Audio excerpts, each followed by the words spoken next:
hit that fucking like button, folks.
Here we go.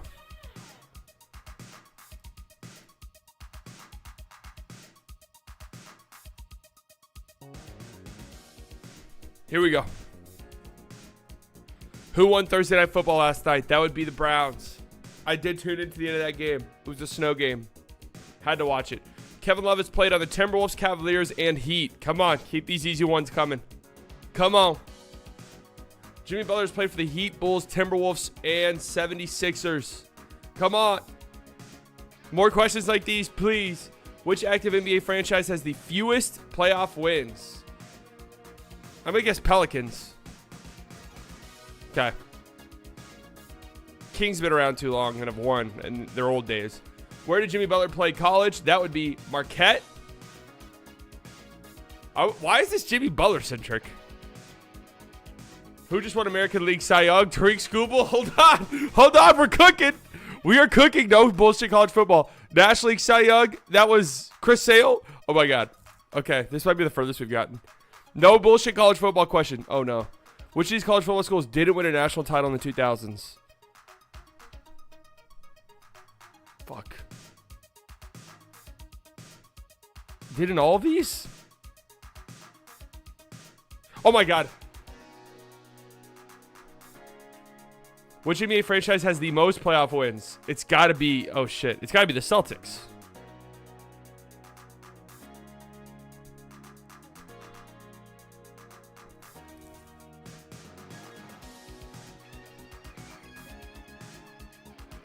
You know what's crazy is I knew in my fucking heart it was the Lakers.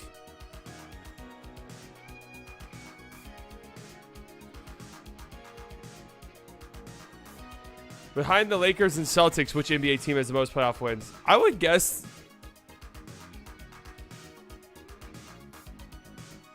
It might be the Warriors because they've been around so long. Oh, I was... The Sixers would have been my second guess. All right, well, I would have got that wrong. Celtics won a lot when there were less teams. Yeah. That's what I was thinking in my brain. Was that the Lakers have been better in the last 30 years when the playoffs have expanded? Or the Celtics did a lot of their damage early on. Dude, losing on NBA questions hurt. Those hurt. I am bad with like the trivia type of questions, though, to be honest with you.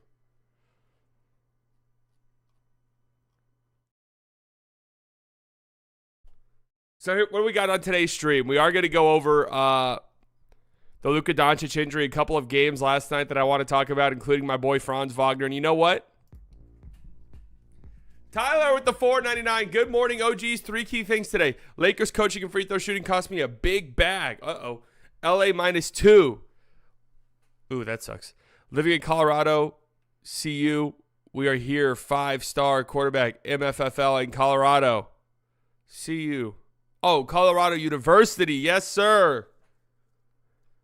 So, again, College football, unbelievable blind spot for me.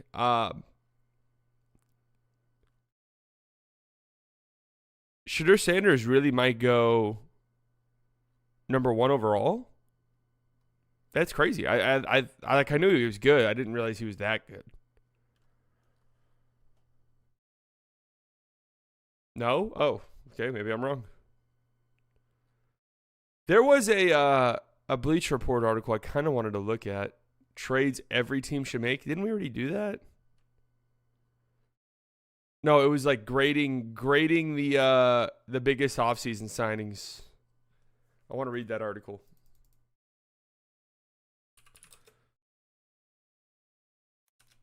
Why is my computer pooping its pants? Do I take Jalen Suggs 44.5 points or play Tyrese Halliburton bound back against the Bucks? Am I washed on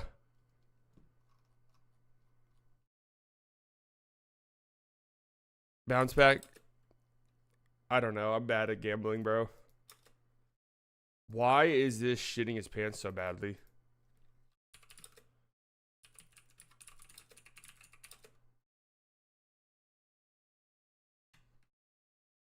I kind of just thought of a project I want to do today.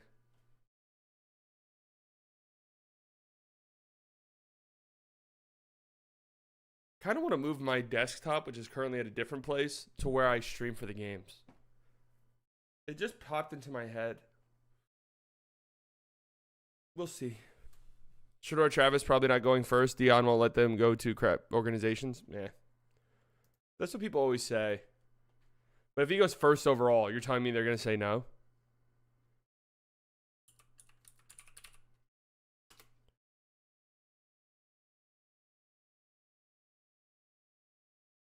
All right. Let's get into it. Let's get down to business. Had some fun games last night, man. This is what makes some of like the officiating stuff so far this season so frustrating, is like the games have been really fucking good. I mean, every game last night was good.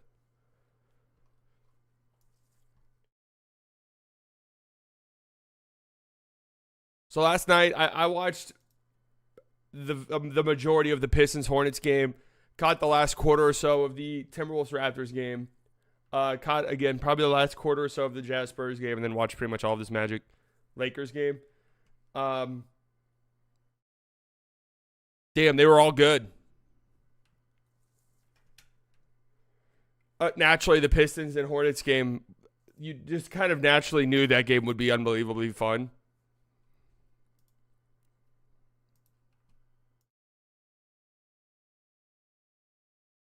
I'm currently watching 15-minute highlight clip of Luka 1920 season. That's where I'm at.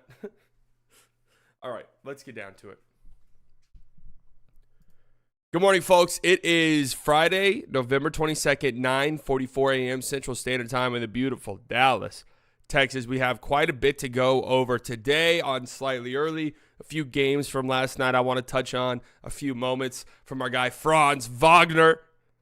We got to talk about the reverse slightly biased curse. Last year, it was a thing. Anytime I made a video about somebody that wasn't on the Dallas Mavericks, they would immediately shit their pants. This time around, it feels like that's not the case. Made a video about Victor Wembanyama. He turned the fuck up afterwards. Franz Wagner just hit a game winner. Life is good. Life is good, folks. I'm a little bit upset because I just choked away the Bleacher Report streaks, but we're gonna survive in advance. Okay, that's all that we have to do. First and foremost, we have to start here. Luka Doncic. It was announced yesterday morning that Luka, who injured his right wrist early in the Mavericks' 132-91 win against the New Orleans Pelicans on Tuesday night, suffered a wrist sprain and will be reevaluated in 1 week. So Luka is going to miss probably the next 3 or 4 games at least for the Dallas Mavericks, which is quite unfortunate, obviously. Unfortunate news about Luka Doncic's injury. Now, I saw a lot of people, saying, hey, why did they play him? I don't understand this. Like, what was he doing out there? It was a blowout. Why was he still out there? I've seen some people cue up the conspiracy music and say, no, he's actually not hurt. That they're just using this as an excuse for him to get, in a little bit better shape so he can come back ready to go. I don't believe any of those. I was at the game. I did notice early on that he was, favoring his right wrist. And I will say this about a sprain, whether that's a wrist sprain, an ankle sprain, a knee sprain, slightly Dr. Slightly here in the building, Slightly MD, that over time they can get worse, right? As you like rest them, they start to, you start to feel the pain a little bit more. Maybe it swells up a little bit. And they do the MRI and they see that it is a wrist sprain. Now, there's no point really. Could Luka play through this injury? Like if there were a playoff game tomorrow night, could Luka play through it? Unquestionably, yes. However, there's no point this early in the season letting a wrist sprain become a lingering thing. So let him get some rest. Here's the upcoming schedule for the Mavericks. The Nuggets tonight, the Heat on Sunday, the Hawks on Monday, and then the Knicks on Wednesday. Now that is the time frame. This came out yesterday on Thursday. So next week obviously is Thanksgiving. I don't know, NBA teams, are they working on Thanksgiving? I don't know. Right? Nobody works anymore. Nobody pulls himself up by the bootstraps. But we'll see if he returns. Now, I did see some people think that he could be back for that Wednesday game, that a week just means around a week and not like specifically 7 days from right now. But we shall see. Do you think Shamgod is watching Luka run suicide, making sure he touches lines? That would be a pretty funny sight to see, actually. You didn't touch the line. Do it again. Run through the fucking line. If it was up to Luka, he'd be playing tonight. Yeah, for sure. So obviously this sucks. No two ways around it. Kind of what I think I made this point once when the Mavericks had their frustrating stretch early on in the season was you don't really want to have stretches like this because inevitably Luka and Kyrie are going to miss time at some point. Like that's just who those players. I mean, every player pretty much misses time at some point, but Luka and Kyrie have missed stretches of games. Throughout their careers. Not really Luka, but Luka has had stretches, The most games he's played in a season, 72 his rookie year. He did play 70 last year. Never above 66 in the years before that. So, Luka's going to miss some time throughout the season. Kyrie's going to miss some time throughout the season. So, you really want to take advantage of the games that those two are playing in. And so, yeah, he's going to be missed. I mean, the on-off numbers with Luka this year so far have been crazy. The Mavericks are just way better when he's on the court versus when he's off of it. I mean, that probably goes without saying. It's a lock he's going to miss between 10 to 15 games. Yeah, pretty much. Luka's going to miss between 10 to 15 games. Kyrie, you hope he misses 10 to 15 games just based off of what his career history has been. Any update on Jokic yet? Jokic was not at practice yesterday, so I guess we'll see. I mean, we'll know probably soon whether or not Jokic is going to play in this game tonight.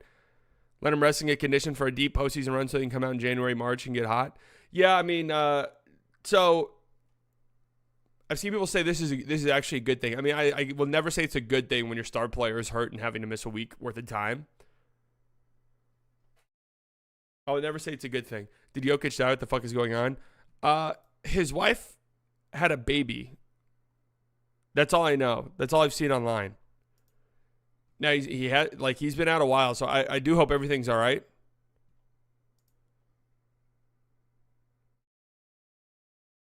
But I'm not sure.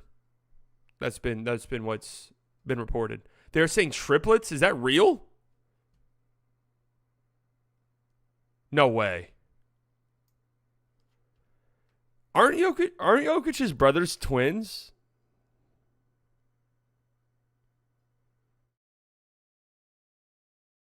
Are they twins, Jokic's brothers, or no? Wow, I just looked at Luka's on-off numbers. They're not twins? Okay. 9.5. The Mavericks are 9.5 points per 100 possessions better when he's on the court. Their defense is 9 points per 100 possessions better. That shit is crazy. Like, these numbers are so funny to me because it feels like they're in reverse. Their offense is only half a point better when Luka's on the floor versus when he's off. A lot of that has to do with Kyrie Irving being tremendous to start the season when they stagger those minutes. But the defense is 9 points per 100 possessions better. You know, they say that Jokic is in Serbia. Oh, okay.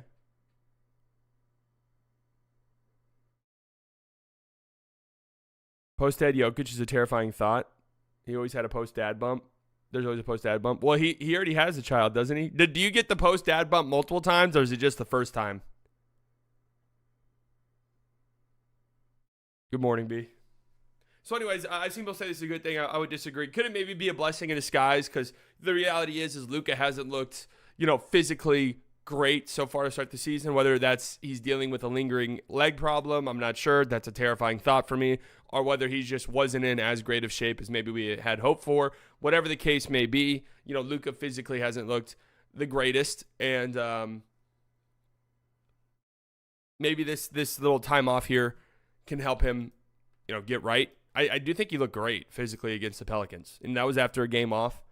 So maybe a week off gets Luka right, and the Mavs are ready to go. We mentioned the schedule. Denver tonight in Denver, tough game, but I would say it's probably unlikely that Jokic plays just based off of what we've seen. So that's a game that you could very easily win if Jokic does not play. In Miami on Sunday, again, that's a game you could definitely win. Atlanta on Monday, that's also a game that you could win, and then the Knicks will be tough sledding without Luka. But, hopefully you go around 500 during this stretch and then figure it out from there, and Luka comes back in demon mode, and it's go time. I know it's a basketball top, but it's been a terrible 15 to 20 years, and now we are here. Terrible 15 to 20 years. In general, PJ should have the same advantage as he did with OKC if Jokic is out. Yeah, the Nuggets will be a little bit small. I don't think they're as small as the Thunder, but yeah, no Jokic, no Aaron Gordon, obviously. But we shall see. But hopefully Luka's back in a week, and then again he looks good, ready to go, and we're clicking. Kyrie apparently doesn't want to lose to the Knicks, but that definitely will still be a tough game without Luka.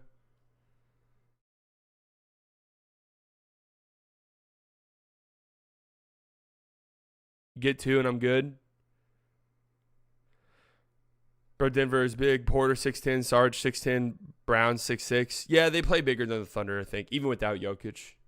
But they're not like their size becomes a little bit less intimidating without Jokic and Aaron Gordon.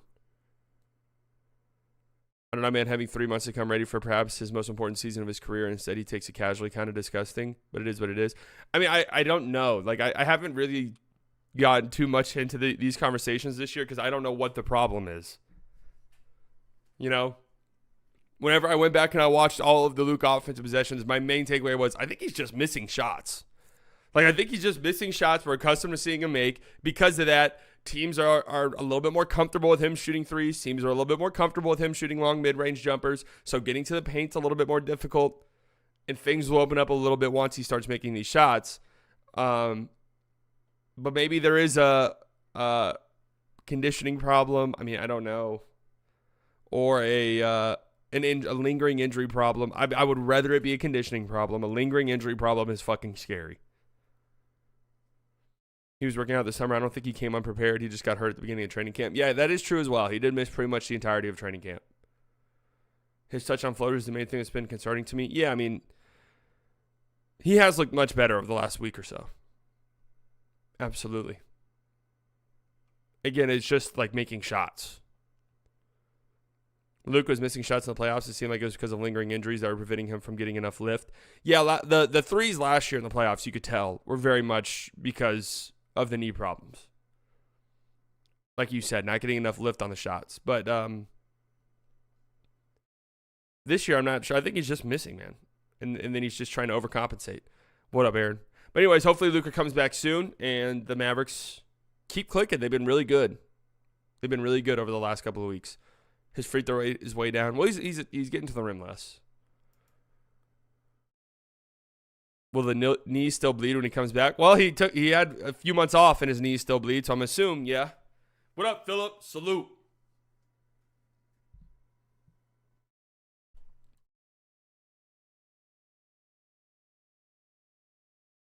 All right, so that's the injury update on Luka. Not what we wanted, but it's what we got. Let's talk about some of these games last night, huh? Hornets and Pistons. Overtime. The Hornets poo-poo in their pants in the fourth quarter. Get outscored 30-16. A couple missed opportunities late in this game. Malik Beasley had a wide the fuck open layup pretty much. More of a little push shot, but 4 or 5 feet away from the basket. Towards the end of the fourth quarter, that would have put the Nuggets up. Missed it. It goes to overtime. That LaMelo logo 3 was insane. Yeah, LaMelo, dude, I don't understand it at all. I mean, I play pickup with this guy from time to time. He's an older dude. And he shoots. I mean, his form is hilarious. But he pulls up from 40 feet. Barely gets off the ground. Like, it's damn near a set shot. And I just, for the life of me, cannot get how he generates enough power on those shots. Like, it doesn't make any sense. And LaMelo LaMelo is the same way, man. Like, oh, the tweet that I tweeted out, it got deleted.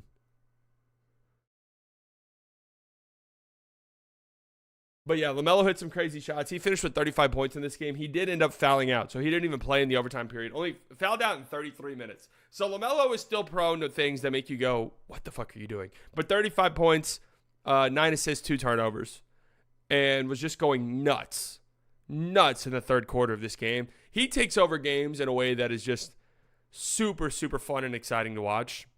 It's one-legged threes. It's, insane finishes at the rim. All the meanwhile, Eric Collins. Oh, my God. It's just all must-watch television. So then LaMelo fouls out, and Brandon Miller takes the fuck over. I think he scored the last 8 points of the game for the Hornets. A couple of cold-blooded threes, a tip-in. He finished with 38. So LaMelo and Brandon Miller, 35 points each. They said it on the Hornets broadcast. I forgot the exact stat. It was one of the first times in a very long time, that 2 Hornets players have both scored 35-plus points in a game. And Brandon Miller, 7 turnovers, but the handle needs to be worked on. Like Brandon Miller, this next summer needs to spend the entire summer, refining that handle, getting some go-to moves.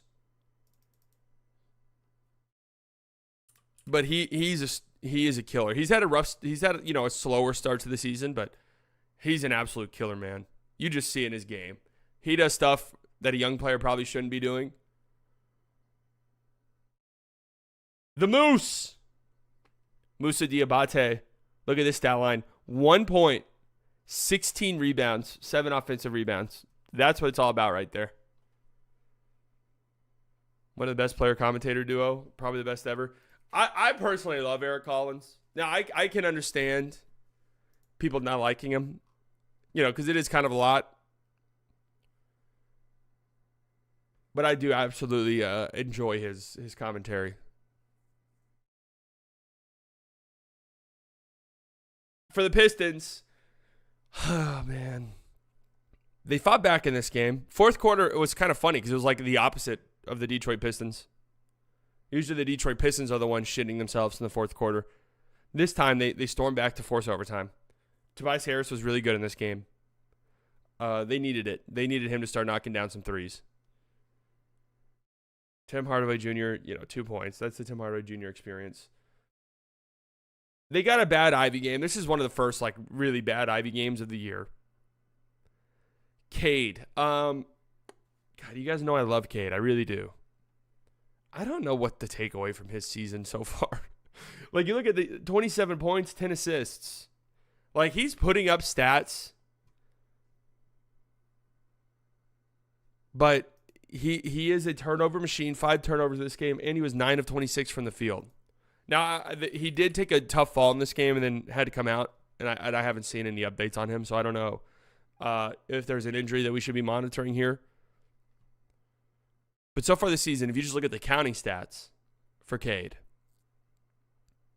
23.5 points, 7 rebounds, 9 assists. I mean, that's all great. However, 4.5 turnovers per game. He has 79 total turnovers. That's the most in the NBA up until this point. 43% from the field, 35% from deep, 53% true shooting. I don't really know what to take away from his game because it's not like this is year one. If he was doing this in year one, I would say, holy shit, this guy's going to be unbelievable. But it is year 4 and he's 23 years old. And by the way, I do say Cade Cunningham, Dallas, Texas, stand up. People have tried to correct me before by saying Arlington, Texas. No. No,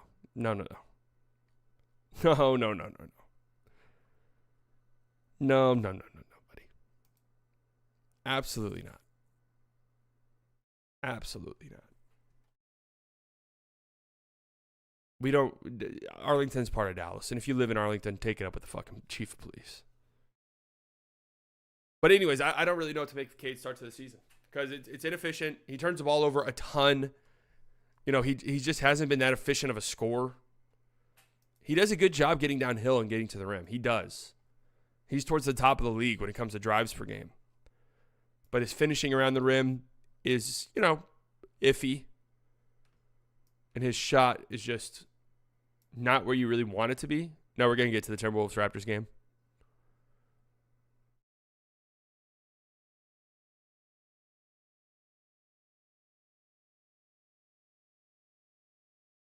Let's get into it right now.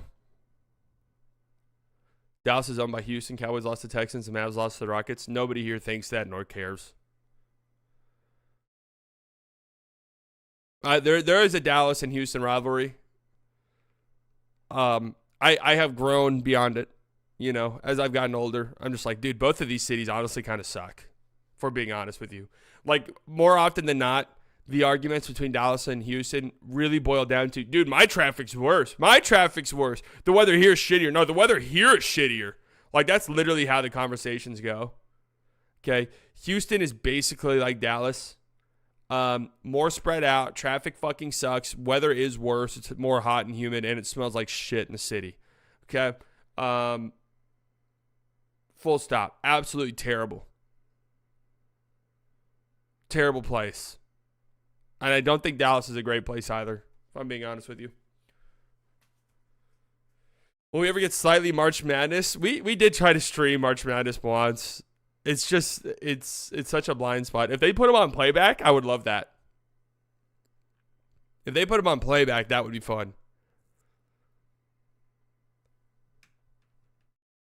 Hopefully they do that. Austin's all right. I think it's a little overrated. I don't live in Texas, but I've traveled to both Dallas several times and Houston once. I think I enjoyed Houston downtown more. Yeah, Houston has, I think, a little bit more culture than Dallas for sure. There's probably a little bit more to do, but whatever. Let's get into this game right here. Toronto Raptors, Minnesota Timberwolves.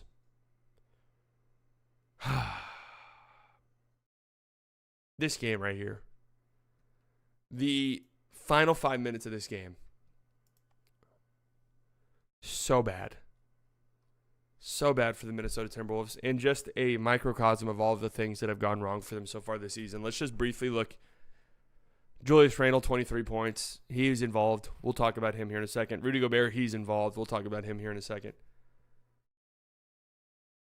Jaden McDaniels has been playing much better offensively lately, so that is a good sign for them. 22 points. They're down to an 8-man rotation. Dante DiVincenzo, 11 points, 4 of 12, 3 of 9 from 3, 3 turnovers, one of them late, crucial turnover, a couple of missed wide open threes late, a couple of fouls with the Raptors in the bonus late. He just has not been good at all for this Timberwolves team. And there was like a stretch.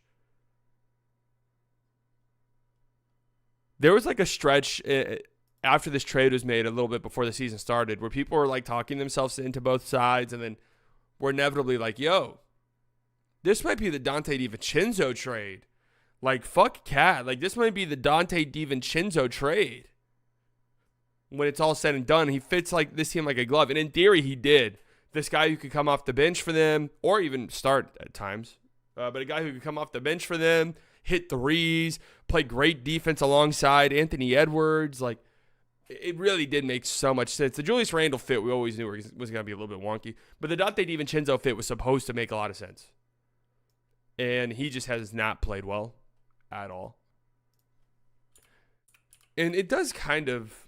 DiVincenzo was phenomenal last year for the Knicks. And he's been a good player throughout his NBA career. You know, but last year was really kind of a standout. He's just kind of been an all right to good player throughout his career before that. Maybe last year was just kind of like the peak Dante DiVincenzo experience. And it's just a little bit downhill from there. His role in the Knicks was perfect. His role in the Wolves is totally different. Yeah, I mean, dude, he nearly shot 9 threes a game for the Knicks last year. Like, especially when they were missing guys, they were like, DiVincenzo, go out there and fucking bomb threes, dude. Go out there and just bomb them. And it was kind of perfect in that regard. I mean, he's 32% from 3 so far this season. That's a number that will go up. He's not, that number's going to get better. Over 7 attempts per game. That's probably about where he'll live at. But it's been tough sledding to start. I've seen some Timberwolves fans say, like, it looks like he's, protesting the trade. It looks like he doesn't want to be here. I don't know if I'd go that far. But it is frustrating when you trade for a guy. And part of the main appeal. And whenever I watch Timberwolves games, and I've watched a good chunk of their games because I am so enamored by these teams that are just, the vibes are terrible. And you want to watch because you never know when a freak out's going to happen or a meltdown. And we saw a meltdown. We're going to get to that in a second. We saw a meltdown. I really enjoy watching these teams. I think his defense has been fine in the games that I've watched, honestly. It is frustrating when he's missing threes. And Edward only shooting threes and nothing else. No playmaking has been bad on defense. Did not make the leap people expect. The Anthony Edwards leap was always going to be a playmaking one. And a lot of that has been hypothetical throughout his career so far. That is like the big one moving forward. So anyways, the dysfunction comes late in this game. And you guys tell me if I'm looking too deep into this or what. So with 5 minutes left, Rudy Gobert seals off Scotty Barnes. I mean, he's in the restricted area. He's under the basket. He catches this ball. It's an immediate go up, probably points or a foul, right? Julius Randle does not make the pass. Rudy Gobert pouts and walks his way out of the paint. The refs see it, call it 3 seconds. Anthony Edwards cannot believe it. Look at Anthony Edwards. Anthony Edwards cannot believe what happened here. The next defensive possession, the Raptors are in the bonus. Next defensive possession, Rudy Gobert gets, a soft, lazy little hip check foul. That sends the Raptors to the free throw lines. And then I believe Julius Randle turned the ball over 2 times in the final 4 minutes of this game, trying to spoon feed Julius Randle. I'm trying to spoon feed Rudy Gobert. The passes were hot. The passes were crisp. The passes were a little bit inaccurate. So there is did Julius Randle intentionally make bad passes to Rudy Gobert to prove a point the same way Rudy Gobert intentionally got a 3-second violation to prove a point? Now, 2 sides are in the wrong here. The passes were shit, yes. 2 sides, I think, are in the wrong here. Randle's got to make that pass. When you have a big, under the basket, sealing a guy who's 3 or 4 inches shorter than him, and there's no help around, you have to make that entry pass. And it's not like the angle wasn't there. That's an easy entry pass. Like, you have to make it. But also at the same time, you're Rudy Gobert. There's 5 minutes left in the game. It's 95-95. Your season has been not great so far. You can't just be pouting your way into a 3-second violation right there. Gobert has fumbled many times. Why would anyone trust him to make that? Yeah, I know Gobert's, we make fun of Gobert's offensive bag quite a bit, but any center who has a guy sealed off like this is probably going to make something good happen the moment he touches the ball. You know who makes that pass? Cat? Yes, for sure he does. For sure. So I tweeted this. After this happened, the Timberwolves were outscored 15-10 over the last 5 minutes of the game. They were outscored 22-12 in the last 6 minutes of game time. The vibes are just terrible with this team so far. Just terrible. He has the worst hands in the league, though. Yeah, but, dude, he's catching an entry pass right there. He's catching an entry pass and he's going up, and he's either going to get fouled or he's probably going to finish. I've watched Randall's for years and years. He was throwing those passes with ill intent. What was his nickname? Dubious Handles? Was that him? Was that him they were calling Dubious Handles? Worst vibes the Mavs before this 3-game win streak are the Wolves. Well, the worst vibes just in terms of the like the fan base, probably the Mavericks fan base, but this fan base is fucking broken completely beyond repair, I think. I've never seen a fan base behave in this manner. I'm talking about the Mavericks, by the way. Just horrible, right? Team-wise, though, I do think it's the Timberwolves. Tyler with the $4.99, watching Cat in New York. New York robbed Minnesota. If I'm Anthony Edwards, I'm asking for a trade. How you trade Cat for Randall on a first pick? Dude, so Cat's been incredible with the Knicks. There's obviously some defensive worries. They haven't really been that great defensively, and I do think Cat is a pretty big reason for that. Now, that being said, though, he has been absolutely incredible offensively. Like, amazing. And if they figure out their some of their defensive woes, which don't fully land on Cat, but if they figure out some of that, they're going to be really good. Now, this is interesting from Kirk Goldsberry. Over the last 10 games, the efficiency landscape. I like when he tweets these out. You see the Mavericks are fifth in net, fifth in offense, second in defense. I tweeted out that I thought the Mavs had a good defense, but not great just yet. And one of my reply guys who's constantly trying to get argumentative with me, and the replies was like, dude, fuck you. You think they're good, not great? Go fuck yourself. I'm like, okay, chill out. Chill out, please. But the Mavericks have stat padded pretty heavily against shit teams so far this season. Like, you tip your hat to them when it's time to get going defensively, when it's time to destroy a bad team. The Mavericks have been very good at that.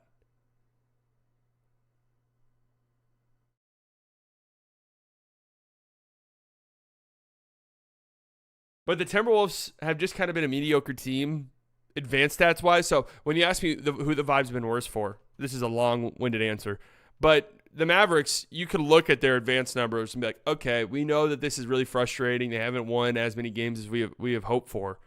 But all of the under-the-hood stuff looks fantastic, right? All of the things that you look at, the sort of predictive stats and stuff like that,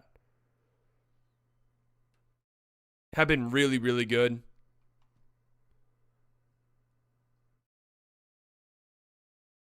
And the Celtics and Cavs play the Wizards already and stat padded too. Yeah. I'm not saying there's anything wrong with that. But what I am saying, though, is them having the seventh best defense on cleaning the glass currently. I don't know if their defense is great, to be honest with you, because their defense has been bad in the games that they played good teams in. You can look at this right here. Opponent offensive games against top 10 offenses. Let's see what the Mavericks defense ranks. Now, this is going to be like kind of wonky numbers because of a bunch of different things, but they're 17th in defensive rating. They've only played 2 teams in the top 10 in offense.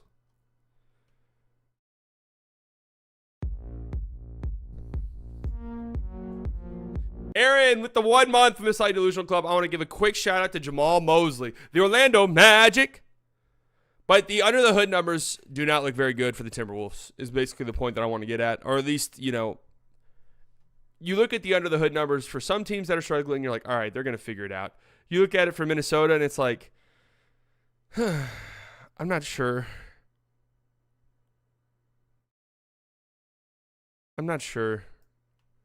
Where is like the dog that this team had that came out every night, played hard as fuck, took great pride in being an incredible defensive team, talk shit? Where's that gone?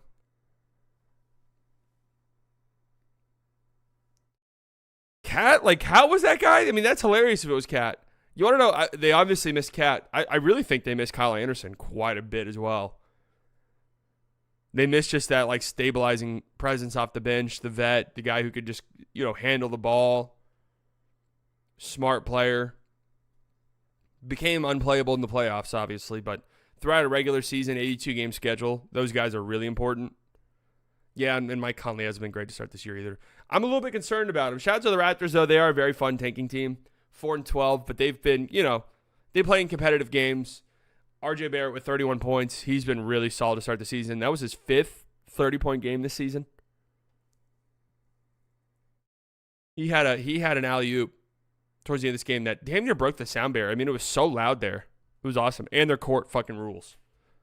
Their court with the Raptor on it is incredible. I mean, look at this court. This just goes to show. This is like a 100% approval rating as a court. We want gaudy stuff. We don't want minimalism. We want gaudy logos, okay? Did Kyrie ruin Ant's mental basketball state by torching him in the Western Conference? I don't think Ant's been much of the problem. I think it's just like all around. The vibes are terrible. Could it be vibe black hole Julius Randle? Maybe.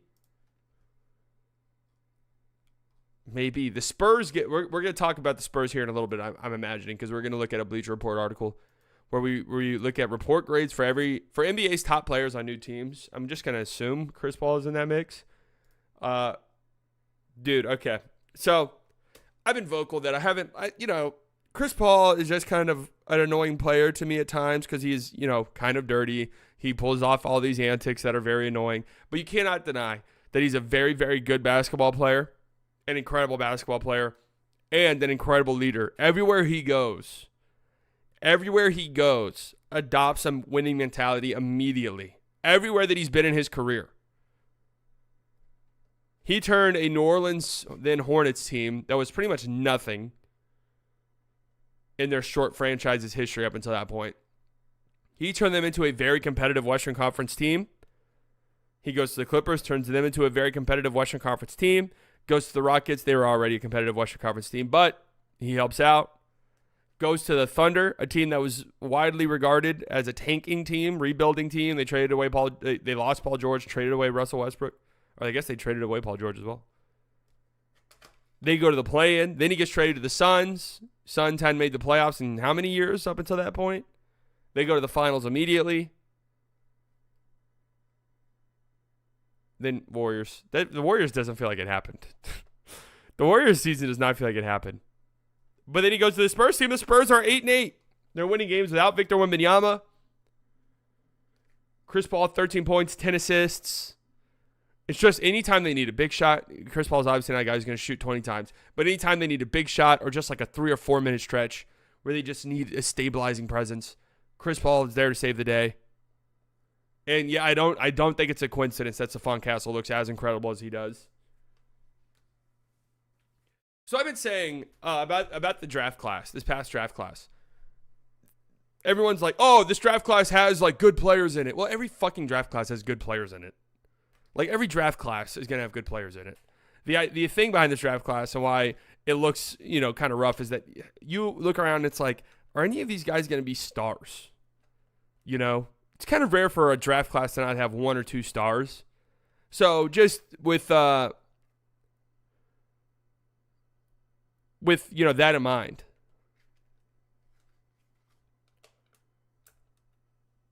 Statistically speaking, one of these guys in this draft class is going to turn into a star. I don't know. If I had to choose one right now off the top of my head, I think I would choose Castle, to be honest with you.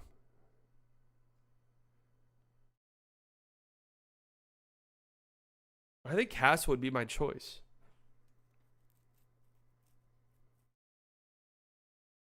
He's just a fucking dog.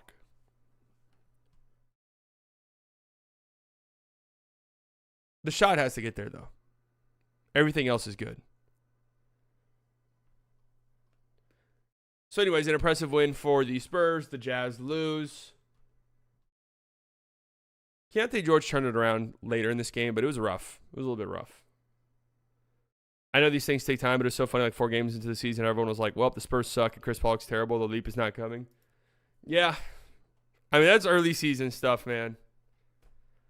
Be fair, we haven't seen Melvin Aginsa yet. That's true. That's very true. How about my boy Franz Wagner, huh? Jared McCain. Yeah, Jared McCain looks like he's a problem.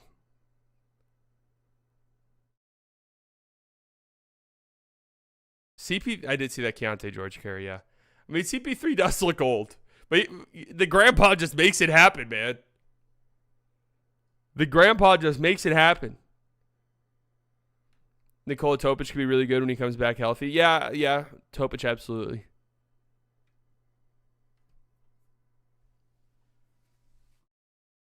Off topic, but did you notice the LaMelo Ball leap in the Ringer rankings from 59 June to 53 preseason, now at 27 this week? That's not that surprising. I had a change of heart on the Ringer rankings last night because I was like, what the fuck is even the point of this? Like, they barely made any moves at the top. Nobody really moved at all. But then I realized, the reason why you update a list like this is more so for the bottom of the list. That way you could get in guys like a Bilal Coulibaly, like you can get in Dyson Daniels, guys who weren't previously ranked, and you could throw them in there. I'm more curious where Franz should be. Franz is playing like a top 10 player in the sport currently. 37 points last night, 13 of 26 from the field, 4 of 10 from deep, 11 assists, great defense as per usual. And, of course, the game-winning 3. Very, just, a la fuck you 3 against LeBron James. That's a crazy shot for him to shoot. That game-winning 3 was so lucky. He's making threes, though, this year. And when guys start feeling good and the confidence is there, is that crazy of a shot? Lakers fans were irate. I saw a clip on Twitter of a Lakers space, and they're like, "Who the fuck even is Franz Wagner? This lucky piece of shit." I'm like, all right, come on, bro.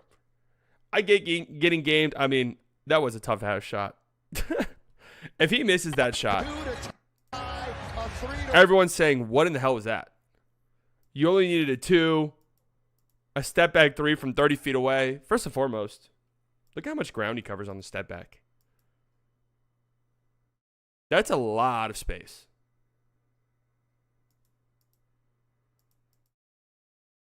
Mama, there goes that man.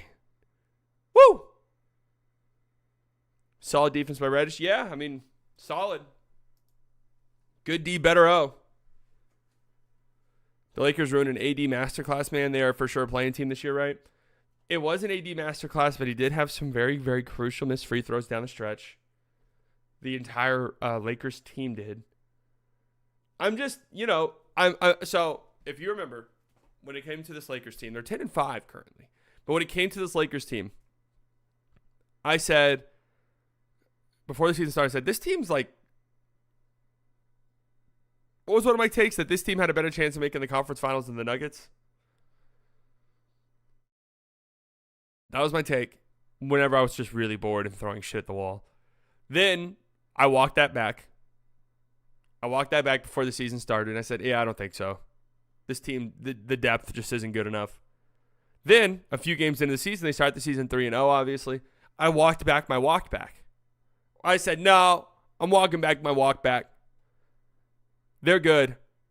I've walked back the walk back of my walk back since then. They're 10-5. I understand all of that. I'm not going to let the record really fool me. We talked a little bit about like the under the hood numbers and stuff for some of these teams.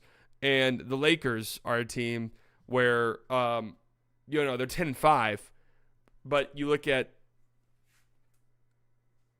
their point differential and stuff through the start of the season. I mean, their defense just sucks, dude. Like it's really hard for me to take you that seriously when you're forced to start Cam Reddish because that's how bad your defense is. Did you just hear what I said? You're forced to start Cam Reddish in 2024.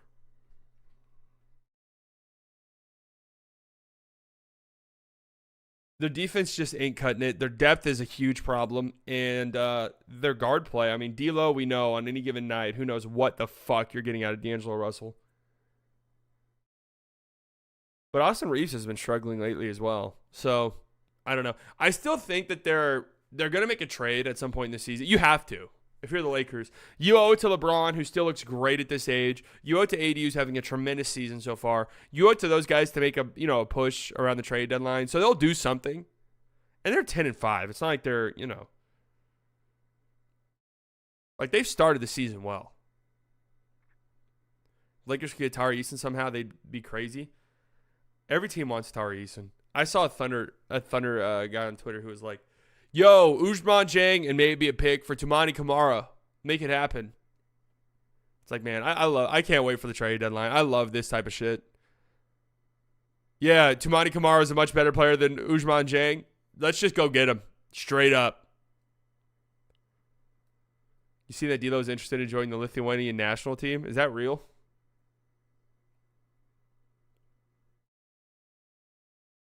They won against 6 shitty teams in a row.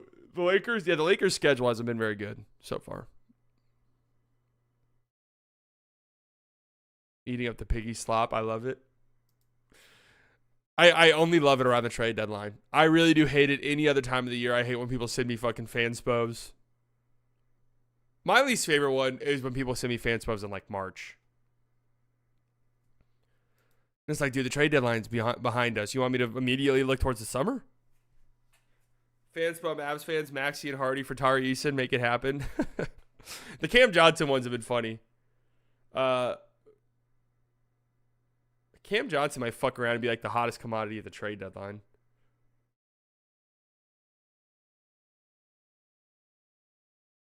I don't know what OKC is going to do with the trade deadline since they have a shit ton of picks. Yeah. That's going to be interesting. Magic schedule hasn't been all that either, to be honest. No, it really hasn't. But the thing about the Magic is, one, they play in the Eastern Conference. So all you have to do is finish, with 30 wins and you're in. But also, two, their defense is going to be incredible, and we know that. So the Rockets love Eason. Yeah, I don't get where like the Tari Eason trade stuff is coming from at all. And by the way, if the Rockets were to make a trade like that for whatever reason, they're upgrading their roster significantly. They're not doing a Tari Eason for Ousmane Dieng and a pick. Like, they're not making that trade. They're not doing Tari Eason for D'Angelo Russell and a pick. Like, that's not a trade they're making. He's like involved in a trade where they're getting a big piece in return. And even then, I don't think it.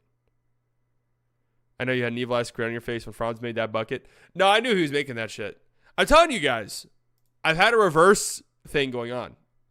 In years past, when I make a video about a player, they usually suck afterwards, like last year. I think we've already made more non-Mavericks videos this year than we did all of last year. So, we're making shit happen this year. But made one about Wemby. He popped off afterwards. Made one about Luka. He started to pop off afterwards. Made one about Franz. Boom. 30 points. 11 assists. Game winner. Did you talk about the idea of conferences being eliminated already? I go back and forth on what I want about that. Just like the top 16 teams get in. on one hand, I think it's a little bit more fair. It opens up the possibility for like playoff matchups that we've never seen before. But on the other hand, it does take away like some of the steam of some of these rivalries, you know? Did Mark call you back to come back to Shark Tank to represent your case with a game winner included in your pitch? Let's just say the Sharks were very interested in what I had to say.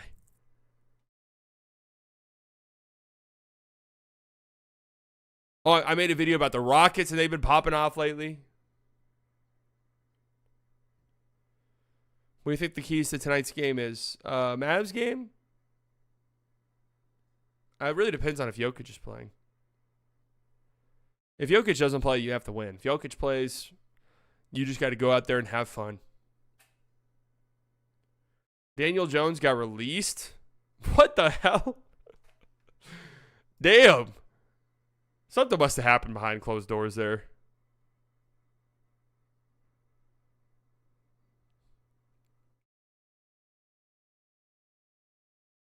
Temperature check on Rookie of the Year.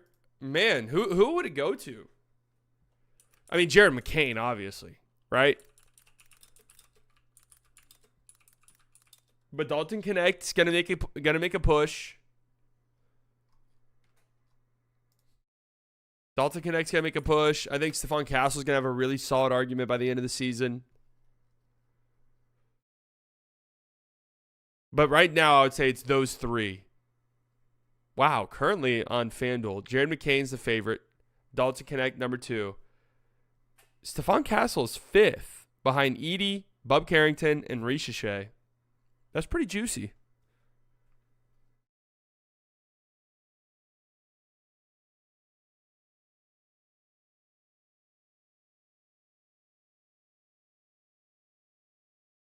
It's pretty juicy. Do you think the 76ers have a chance to make the playoffs? Dude, they're in the Eastern Conference, man. If they're in the West, I would straight up say no. It's over. Like, if they're in the West, I would say you pretty much have to go, what? What are they, 2-12? You damn near have to go 48. Let's do some fucking math here. What would that be? 48-20 the rest of the way to make the playoffs? To like solidify yourself as like a top 6 seed. 48-20. Like, Jesus. I would say you're done. It's over. There's no way you're doing that.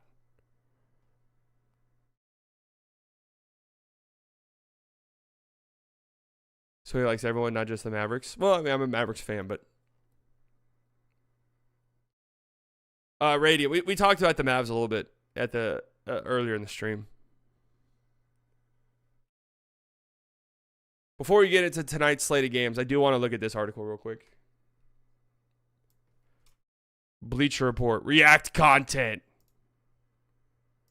Early report grades for NBA's top players on new teams, starting with Paul George on the profile picture. Nope. How many are these before we get into this? 11? All right, we can handle 11. Tyus Jones comes in at an A.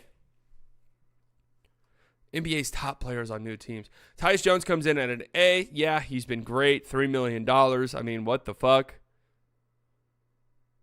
Nearly 7 assists per game, only 1 turnover. 37% from 3. We knew that was going to be good. Chris Paul, A. Yeah, he's been, 8-8. And like somebody said in here, maybe the biggest thing is him playing alongside Stephon Castle and Castle getting that experience. KCP has hit more backboards and corners threes this season. I wonder if he's going to be on here. San Antonio landed their franchise player in the lottery last year. To help Victor Wembanyama develop, the team brought in one of the best true point guards over the last 2 decades. Paul has struggled to stay healthy on teams competing for playoff positions, but on the Spurs, there's less win-now pressure. So what's interesting about this is like, Wemby offensively, I'm sure he's benefited a little bit from Chris Paul, but it just feels like Wemby's out there. It just feels like Wemby's out there, doing Wemby shit regardless. But again, the Stephon Castle one might be the biggest piece of all this. Caruso at a B minus. So full stop, I'm going to be honest with you. I think this has to do with the fact that everybody loves Caruso. Caruso is everybody's little darling, advanced analytic darling. B minus has to be. There's no way in fuck Caruso's been a B minus. No way. Absolutely not. He's got to be like a D. I'm being honest. He's got to be a D. Defensively, he's great. Obviously, he's great. The problem is Caruso offensively has been so bad that I don't know how you watch the Thunder and not come to the correct conclusion that, dude, if Caruso's looking like this, I don't know how he's going to play in a postseason setting. I have no clue how he's going to play in the playoffs. Offensively, Caruso has been struggling, but recently he's been getting back to his old self now that iHeart is back. He doesn't have to play the 5. That is true as well. That is true. Hardenstein looked great a couple nights ago, by the way. He's going to be really fucking good there. He's going to be really good. And he did get that hip injury. Has there been any updates on that? Does he look old or what? No, I mean, defensively, he still looks great. He looks fantastic defensively. It's just he's never been like a great offensive player. And he did shoot 40% from 3 last year. But he's just kind of been a hot and cold shooter throughout his career. He's 20% from 3 this year. Teams are going to help off, man. In a postseason setting, teams are going to park their centers on that guy and make life difficult for everybody else. Ben Simmons was an elite playmaker and driver. Man, prime Ben Simmons was really fucking good. What was that prime? A year and a half, maybe?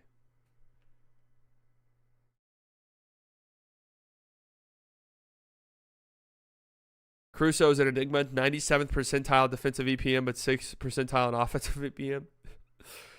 I mean, defensively, he's still as good as he gets. It's way better than Giddey. Yeah, I mean, that is true. Giddey's been bad.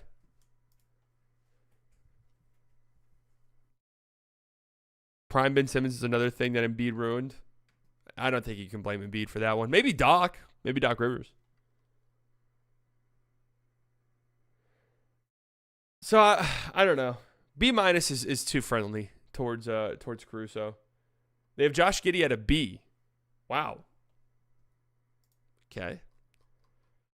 I don't know how I feel about Giddey's short stint in Chicago so far, to be honest with you. He has flashes for sure, but he's been really bad lately. His defense is terrible. I don't know.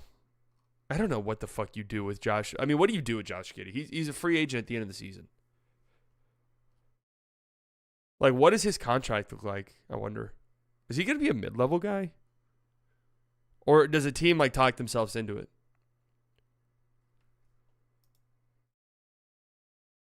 Giddey has notably improved as a three-point shooter, up to a career-high 35% on 3.7 attempts. That number is tailing off dramatically, by the way. He's not a sharpshooter, but he takes it more confidently. Giddey otherwise fills up the stat sheet. Nearly 12 points, 6 rebounds, 6.5 assists. The Bulls are a work in progress, but the team got younger with Giddey while moving on from older players like DeMar DeRozan and Caruso. I would probably put Giddey at a C currently. Only because the only thing, if I'm the Bulls, what I really want from this Josh Giddey experience, obviously I want him to be good, but I want to know what we have in him. Like, I want to be 100% confident in what we have with him moving forward, so I can, sign him or whatever the case may be. Okay, he's a foundational piece. Let's continue to build alongside this guy. And that has not been the case so far. I mean, they're 12 points per 100 possessions better when he's off the court. Eesh. Speaking of Australia, where's that tattoo? I forgot about that.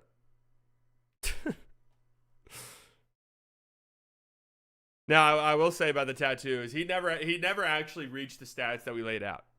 I said I'd get it anyways, but he never actually reached it.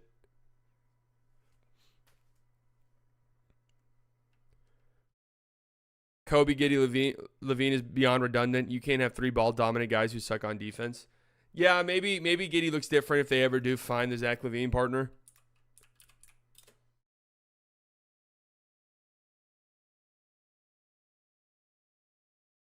But I feel like if you're the Bulls, you want Giddey to come in and be like, all right, Giddey's, our lead guard. Like, his upside and the things that he provides is better than Zach LaVine. It's probably better than Kobe White. But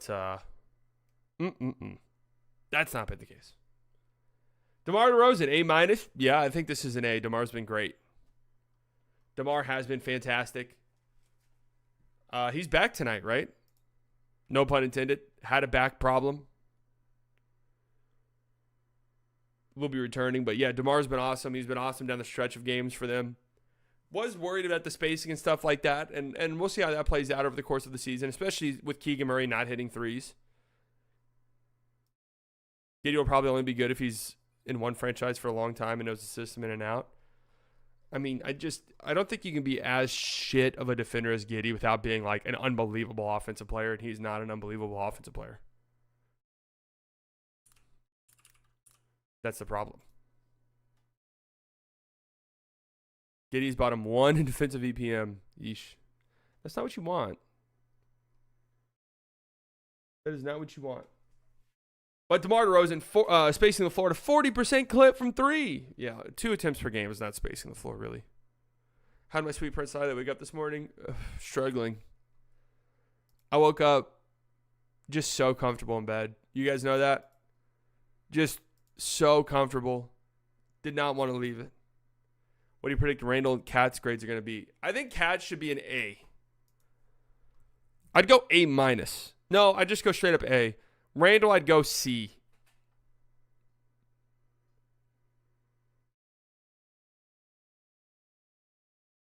Karl Anthony Towns, A. Mikal Bridges, B. Okay, that feels fair to me. They lump those two together. That feels fair. Cat's been tremendous offensively. I mean, unbelievable offensively. He's playing with so much confidence. There hasn't been there was maybe a tiny 3-game period where it was like, oh, why did Cat only get 8 shots? Like, why did Cat not touch the ball in the last 5 minutes of the game? Like, only a couple of games of that. But he's playing confident. He's 50% from 3. He's aggressive, getting downhill. Playing with, great pace. And spacing the floor and letting that shit fly. He's been awesome. Now, maybe you don't go A+. Maybe you don't go A+ because some of the defensive concerns that you might have kind of been there. So that maybe has you say, all right, we are concerned about that. But the offense has been so good that I think you live with it and just hope that you figure some stuff out. And again, I said this a couple weeks ago when we talked about the Knicks, but when you watch them, it's like Mikal, this was especially true a couple weeks ago, hadn't looked that great defensively so far. And Mikal, OG, those guys playing at the peak of their powers will help out Cat tremendously. I'm a simple man to see he slide by us on my feet and I click. Good man. Good man. Mikal Bridges had a B. Yeah. That feels fair. I mean, you see it. You see it with Mikal. I think everyone freaking out about his jump shot, myself included, because it was so fucking ugly. He's been fine. I don't think that's been that much of a problem. 31% from 3, but honestly, need a slightly masculinity YouTube account. Cobra slightly. Thank you. I've toyed with the idea of a different, non-sports related content, but it's just hard for me to imagine how I have the fucking time for that. Speaking, watch this.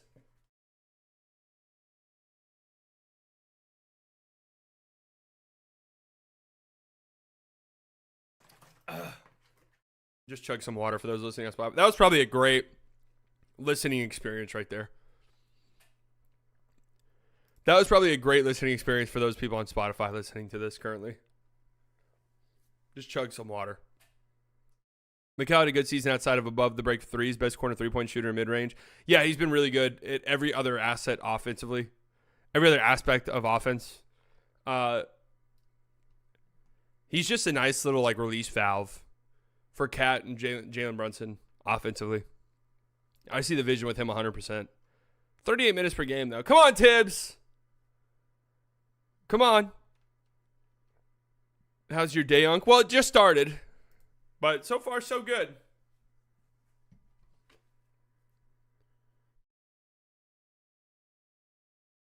Julius Randle, A. Okay. Wow. Don't think I'd go A.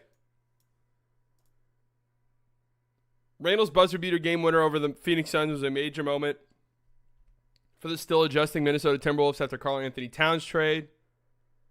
Minnesota 8-6 isn't quite where it wants to be at the West yet, but integrating a high usage forward like Randle will take some time. But Randle's numbers are solid thus far. 21.5 points, 6.5 rebounds, 4.5 assists. I would not go A. I would go B minus. I mean, the Randle thing is kind of purely based off of vibes. You know, like, for example, one thing about Cat, that you give Cat the ball, boom, he's going. Sometimes you're like, whoa, Cat, chill the fuck out. But for the most part, it's good. And the Timberwolves just kind of missed that. Like, even when the ball swings offensively for the Timberwolves, and I noticed this very much so in their game last night against the Raptors, you know, you have guys that are double teaming Anthony Edwards. All right. Boom, let's get the defense in rotation. Let's move the ball. Let's go. Like, Julius Randle catches the ball, and it's just very rarely is it, boom, catch, go, attack. It's catch, I'm going to jab, I'm going to up fake. All right, the defense is now rotated, and they're set again.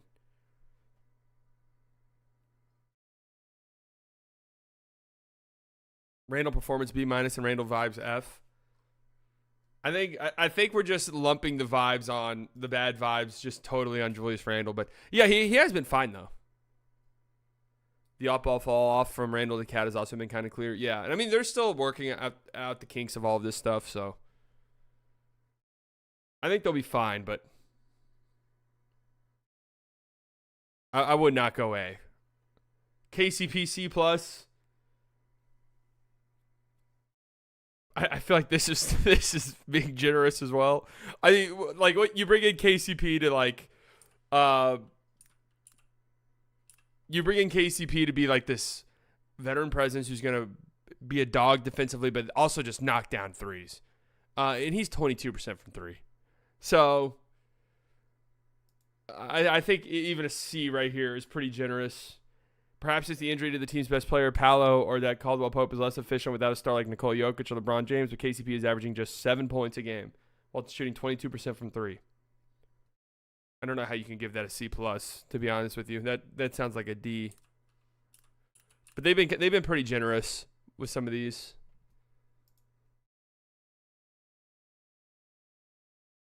What not being a Jokic merchant does to a motherfucker. It is kind of crazy that it was LeBron and then Jokic. You've been very fortunate. Klay Thompson C. So how the fuck is KCP higher than Klay? This feels like clickbait, rage bait, 100%. In what world is KCP C plus? This motherfucker's shooting 22% from three, bro. And Klay gets a C.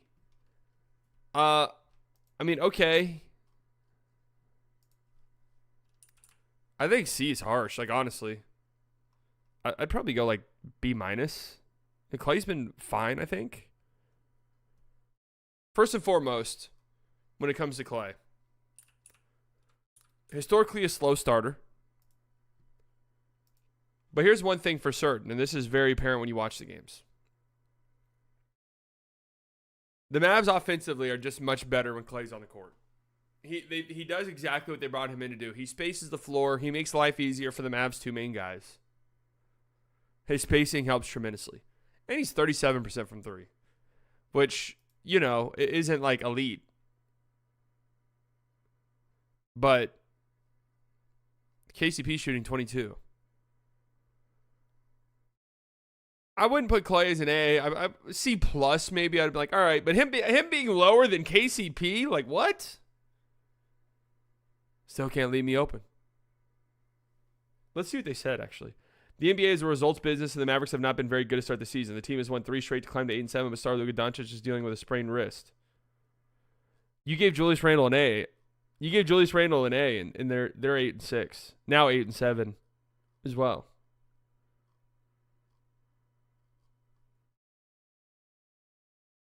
I'm trying to make sense of some of this. How does Caruso get a B- and Clay gets a C?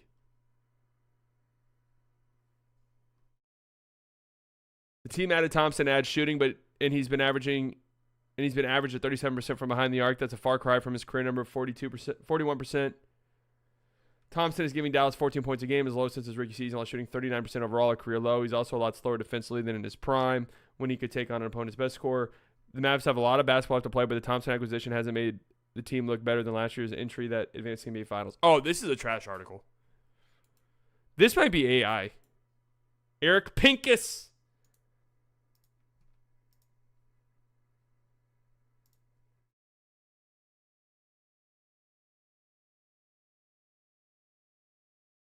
I think this is a bad article. Tinkus Pinkus. He famously ramps up as the season goes on, so if he's starting 37%, I'm optimistic. I mean, I don't get how you give KCP a C+ and Clay a C. Like you just said, yeah, he's 37% from three, which is average. KCP's 22%, motherfucker. How is he a C+? I don't get that. Look, if you gave KCP a D and then you gave Clay a C, whatever.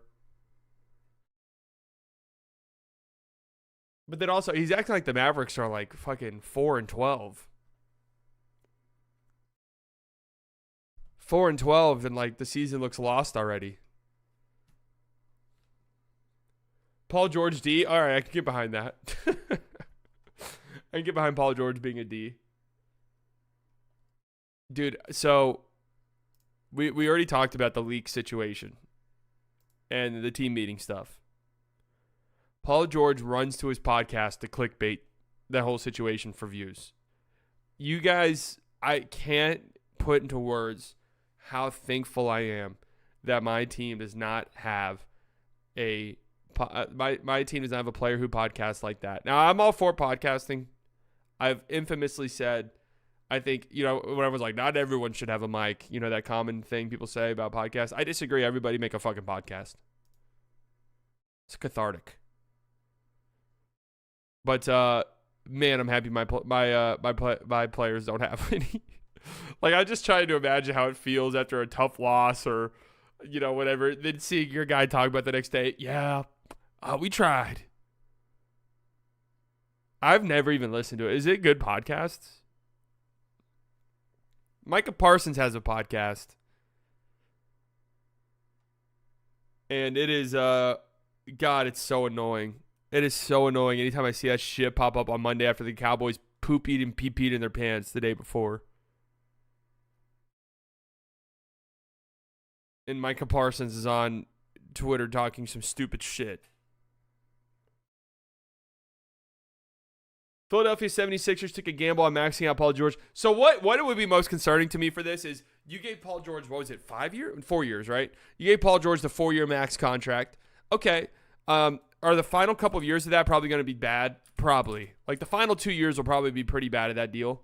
However, the idea is that's fine. We're maximizing these next 2 seasons. Like this year, next year, that's really our window. That's our window to win.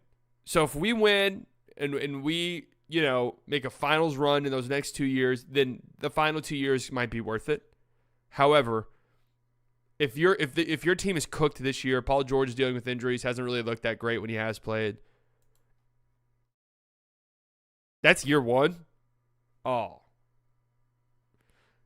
I mean, he's out. Like, he's out for the next 2 games with a knee bruise. Reevaluated on Monday. Who knows? 1 hour of Michael Parsons' podcast or 10 hours of watching the love of your life be waterboarded. I'd rather be waterboarded myself. Honorable mentions. Hartenstein just played his first game of the season. DeJounte Murray has played in 1 game. But yeah, no Dyson Daniels. I would have thrown him on here and given him an A+. Buddy Hield, yeah, he's been good. Tobias Harris, yeah. I don't know. I don't know if I love this article, honestly. How do you give Clay a C and KCP a C+? What's the logic there? I don't get it. All right, busy slate of games tonight. It is a cup night. It's cup night, guys. NBA Cup action. The Nuggets were like 5-point favorites at one point. That's dropped to 2.5. So that tells me Jokic probably is not playing in this game. Have they ruled him out, actually? They have Michael Porter Jr. as their key player.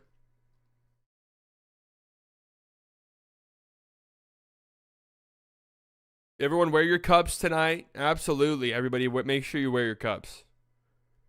You have Mavericks and Nuggets tonight, 9 p.m. No Luka, probably no Jokic, it seems like, which takes a little bit of steam away from that one.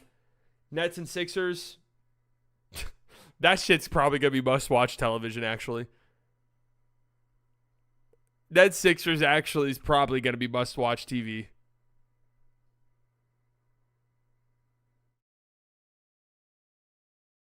Actually excited about the Cup game. It gives a little different feel. Yeah, I like the Cup so far.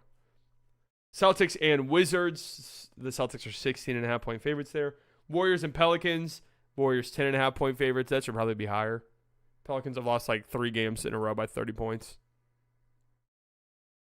Pacers and Bucks. That's a fun one. Those two teams hate each other. Hawks, Bulls, Blazers, Rockets, Kings, Clippers. So not a lot of great matchups tonight. Unfortunately, again, like probably the best matchup of the night is that Mavericks-Nuggets game, but no Luka and probably no Jokic.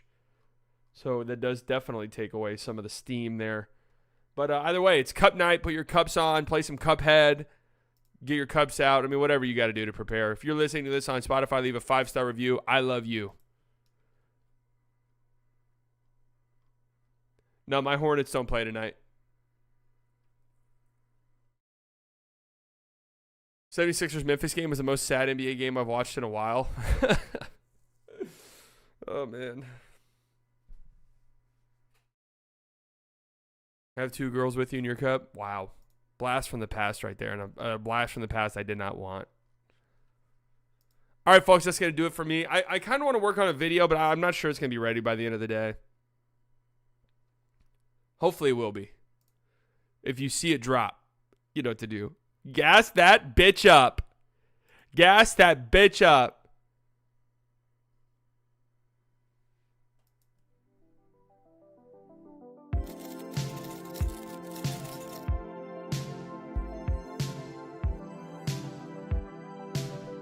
Bro, what? I just joined? Join earlier then.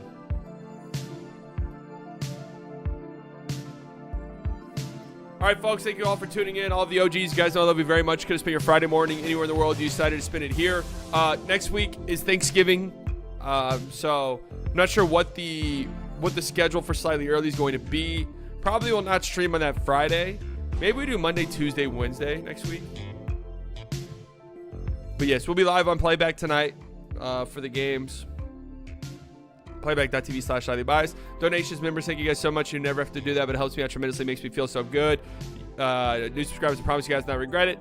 You guys enjoy the rest of your Friday. Enjoy your weekend. Videos will be dropping on this channel. We'll be back on Monday morning for Slightly Early, and Playback.tv/SlightlyBiased is when you can see me there. Love you all so much. You guys enjoy the rest of your day. Have a safe weekend. Love you all. Bye.